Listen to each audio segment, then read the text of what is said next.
Cornhusker Connection. I'm Brandon Shanahan, joined as always by the fellas Brooke Byrne and Tyler Sprinkle. How are we doing? Everything's great. Not too bad. Everything's great. Yeah. I want to get started with this. Brooke had the pleasure of being in Memorial Stadium on Saturday. Brooke, have you had a worse time at Memorial Stadium? I can't imagine there's a whole lot of worse events in Memorial Stadium to be at. I mean, I've been there for a couple close calls. The one against Arkansas State a few years back.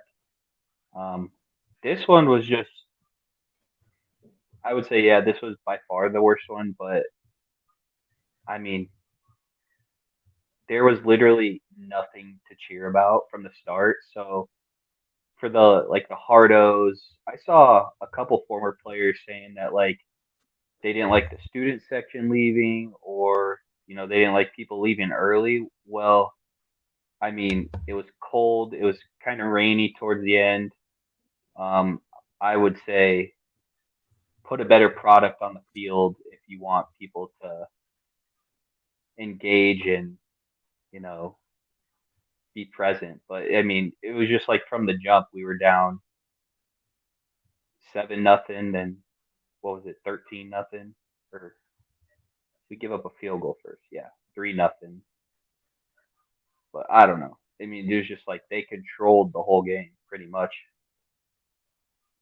And I feel like the final part is the most important part is if you put a good product out there, because the resale market for Colorado, that Colorado game was going through the roof. If that's a 1-2, a 1 or an 0-1 Nebraska team, nobody cares. That Illinois game was super high on the secondary ticket market. So much interest in getting to that game. And if Nebraska's 1-3 at that time, it doesn't matter. If Nebraska's it's also different because if Nebraska's putting belt to ass against UCLA, they probably leave early, but that's a different energy throughout the day. So I don't. I saw one particular former player who mentioned that, um, which he did not get some very nice comments back to it, but I don't blame him. Yeah, I mean, we've been so loyal for so long. Um, and it was supposed to be different this year finally. I think people are just really sick of it, especially since everybody sees the issue, um, but they're unwilling to do anything about it. I think is the more frustrating part. I bet a lot of people walking away from the stadium were like, "I if Satterfield's still here, I can't be here anymore." Like this Dude, is being just like jumping off of what you just said, it's like being a Husker fan has been miserable for the last 15 years. And the fact that the sellout streak and the fact that they still have 85,000 plus to play in front of every week shows you that you have the most loyal fan base in the world. So, I mean, I don't give a fuck what those former players say. You're delusional thinking that you're going to ask 85,000 people in any other state to come out and support that shitty product that you've put on the field the last 15 years, that it's going to happen anywhere else. So what the fuck are we talking about? It's just they're idiots. They want people to blindly support them for being bad. yeah. And I don't think this is actually true, but it feels like we're at a breaking point. Like you either fucking change shit or you're gonna start seeing the stands empty. Like it's Yeah. I think it's getting to that point. Well, and then Matt Rule's press conference, I was sending you guys clips today, but almost made it worse in my mind. I mean, It he just comes out and spews the same bullshit, and then he literally just didn't have answers where people were asking him the hard questions, and I'm like, you get paid to have the answers, so what the fuck are we doing? I mean I love Matt Rule, but it truly just kind of, and I don't know if this is, I don't necessarily mean this in a derogatory way, but it seems like he has no idea what's going on. That he has no idea why this football team is playing like that. Yeah, I well, And don't I I don't don't know if feel that way. that's, you don't feel that way? I think he's just trying to not throw people under the bus. So in his mind, he's like, well, yeah, if fucking Satterfield and Foley and this player and like I feel like he's just trying to do the right thing by the guys that he brought in. where he definitely should still have some sort of answers for these things, but I don't get that sense. Well, and I would have Well, given him a pass for that. And because I see a bunch of losers on Twitter, like tweeting at members of the media, ask the hard questions. Ask, like, what I did is, see that. like, what do you want? Like, what? I don't know what they think is going to happen if they're like, hey, Satterfield, he's a fucking piece of shit, right? Right? Yeah. Like, that's not what's going to happen. But And would that make you feel better if he did that? no, Yeah. So no, why not at would he all. come out and say it? Well, Yeah. I don't know if you guys saw, but Matt Rule almost did the next worst thing where he had a quote today in one of his like answers where he was like, "Well, I feel like our players are a little bit reading about too much what's in the media, and at some point our players have to go out there and play." And I was like, "So you're willing to throw your players under the bus rather than the guy who's been calling shitty plays the last 9, 10 weeks, which is crazy to me." Um, That is, yeah. I I, mean, I do not feel bad for a man that is top 10 in the country getting paid as like, he's the eighth highest paid OC in the country. I saw today. I do not feel bad for you when you're getting all this, hate for not doing your job well. Like, if you don't want to get hate, go be a fucking accountant or something that's less pressure. Like, if you're not doing your job, then like that's what's gonna happen here. Like, I'm sorry. yeah, I don't I mean, disagree. it's bullshit. And then the fact that Matt Rule, had a comment saying that, yeah, we're gonna, I'm asking, outside forces about what they see, what's wrong today. Well, you also have one of the most expensive staffs, in the country for a reason, so you don't have that. Yeah.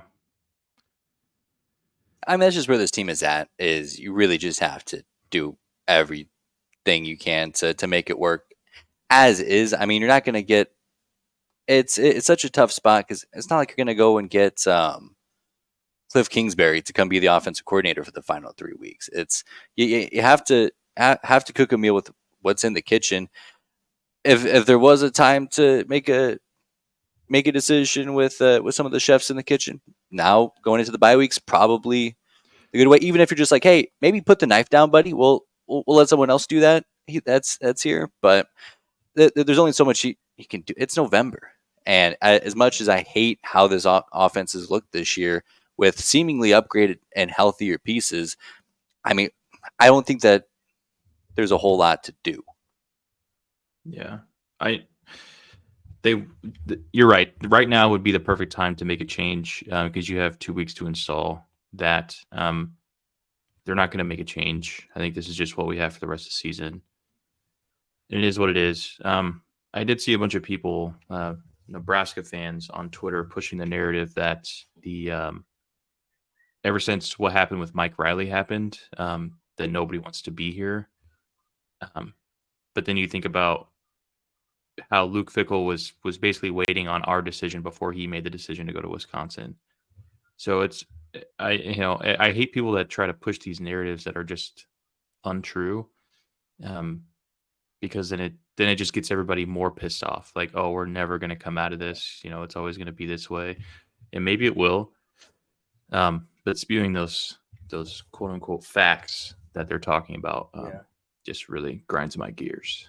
Well, maybe we just have to accept we're just not a top job in the country anymore because um, I'm the longer you keep Satterfield on staff tells me that like we don't have the money or we're just okay with losing. So if we're okay with losing or we don't have the money, then we have to accept that Nebraska is not a top 25 job in the country anymore.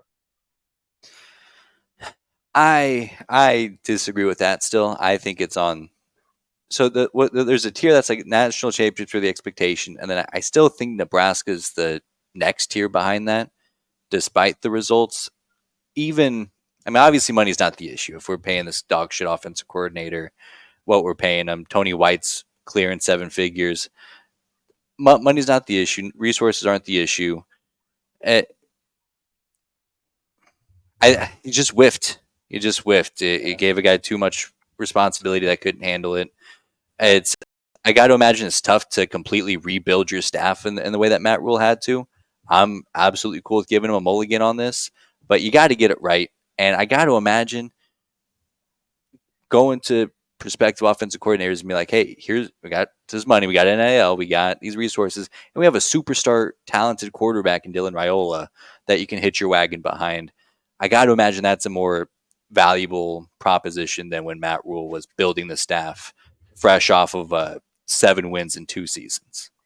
Well, and here's the thing: it's like I know Indiana really caught lightning in a bottle with Signetti, but like there has been other places too that have seemingly like rebuild before in 1 or 2 years, or at least been competitive. But for us, it's like it's like top down. Whenever we get a new coach, we go through the same like steps of bullshit where year one's year one, year two you see the warning signals and we all want to ignore it and like, oh, they're just trying to get it right, they're trying to get it right. And then years 3 and 4 nothing changed, and then all of a sudden we're looking for a new coach again. And if we have the money to give NIL to players and get the people we want, we should have the money to buy out our horrible OC and either whether it be what is it, Glenn Thomas, or I don't know who else on the offensive staff has called plays before. We have a number of analysts. There's got to be someone in the building who can call plays, or at least try to get us our 6th win. But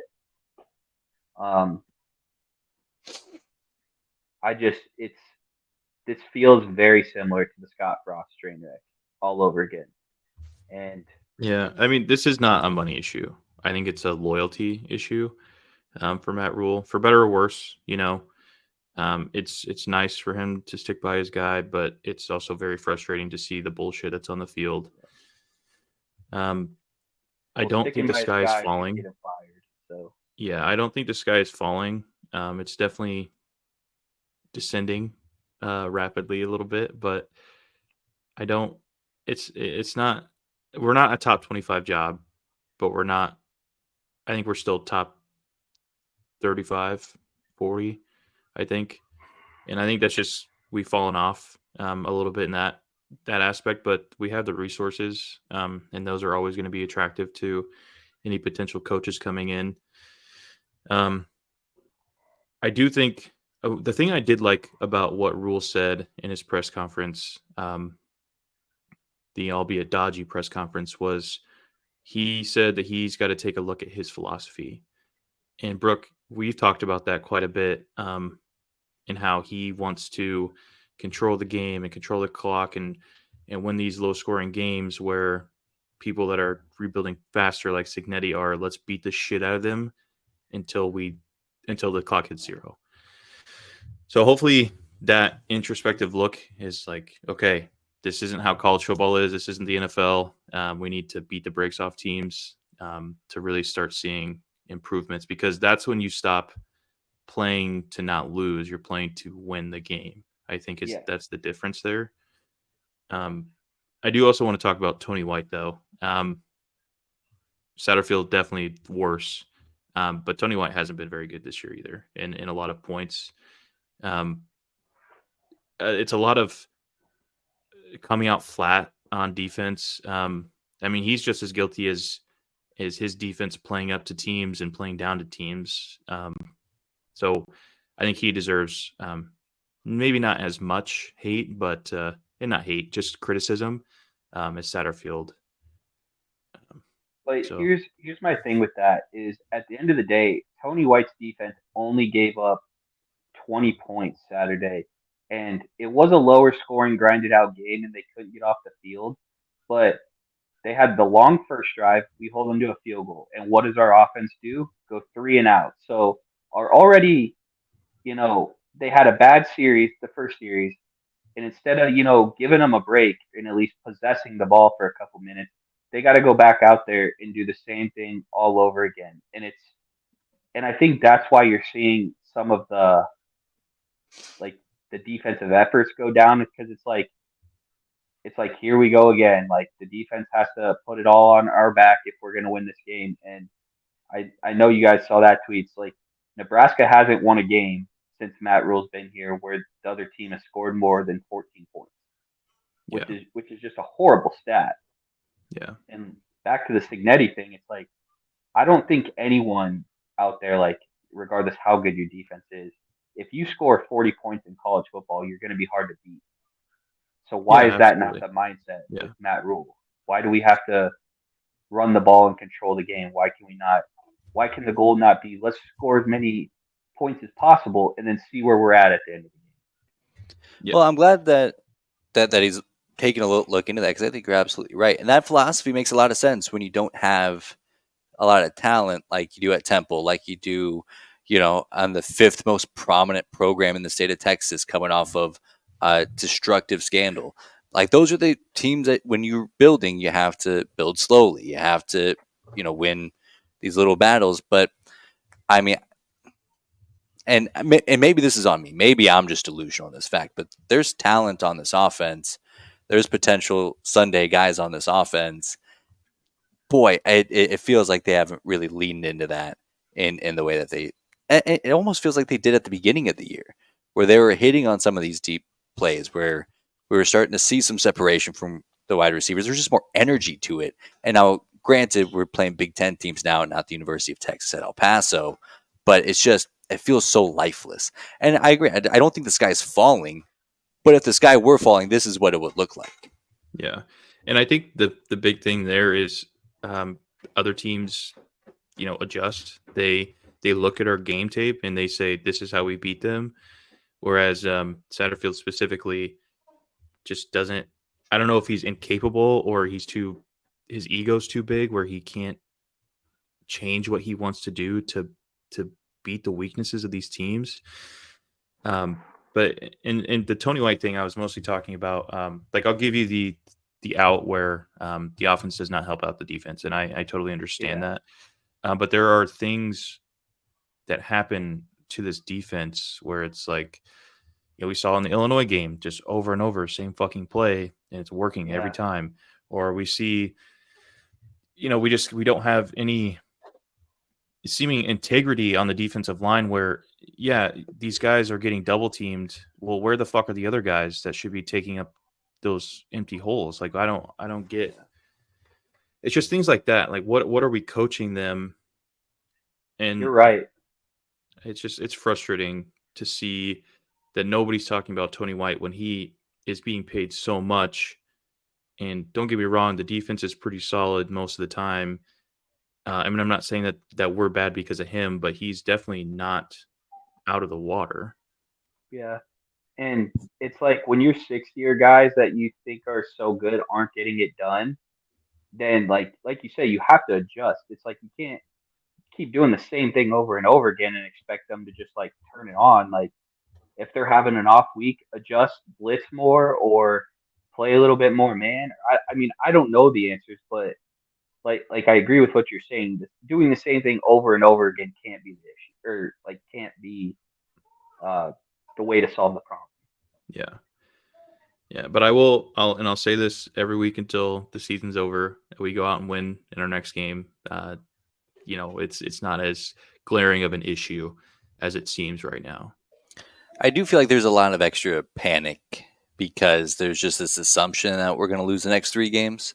Mm-hmm. Or if we're able, if we go out to LA and beat up on USC, a lot of this gets kind of swept under the rug. I hope not obviously not to the point where, we don't have to have these conversations at the end of the year, but it's at least, okay, we got some breathing room. We're not going to have a total failure of a season. Yeah. And try to build some momentum Yeah. for these final 3 games, because all 3 of these games are going to be winnable. We're all going to have an opportunity to win. It's just, I would love to see our offense put up 30 points against a team or like a non-group of 5 team. Like we didn't even put up 30 against Colorado. Like that's crazy, and that was our best played game. Yeah, that's right. That would be great. We just got to score, and if we get to 28, I think we could win 2 of 3 or all 3 of the next 3 games. But I think our win-loss results directly going to correlate with the offense, unfortunately. So we'll see what happens. I hope there's something that changes. I do Yeah. think 30 means 3-0, and that's such a trivial bar in college football, but Or even not that's even where 30, just 28. Like, yeah. I mean, anything in the upper 20s, I think, gets us at least 2 wins. But Anything where yeah, you get 30. some type of rhythm on offense where Uh-huh. you're able to let the defense re-energize on the field, not just talking about rest, but feeling like, oh, hey, we're in this game as a team. It's not going to be up to us to make 6 consecutive stops like they had to do against UCLA to have a chance to win this game. It's just that means so much, and it doesn't take a lot. This defense held Ohio State to 21. So, I mean, you know what they're capable of. So, I mean, please, just 4 touchdowns a game. That's it. Or 3 I'd and 2 also like field goals. to see them force some more turnovers. Yeah. We haven't been Because like doing if that. the offense isn't going to help you, then you need to help yourself, and the way you can do that is getting turnovers. Well, it just all feeds back into the offense because if the Yeah. opposing offense can just sit back and play their base offense and get first downs with it, there's no need to do anything risky. There's no need to push the ball downfield. There's no need to try to break an extra tackle where you're susceptible to fumbling. It just all comes back to just getting some rhythm, put some pressure on the opposing offense to do something. And I think we saw that quite a bit. I mean, think of that Colorado game. I mean, that offense came out on fire. All of a sudden, Shadur Sanderson is in hell just trying to keep up with Dylan Raiola. As crazy as that sounds here in November, like that's what was happening.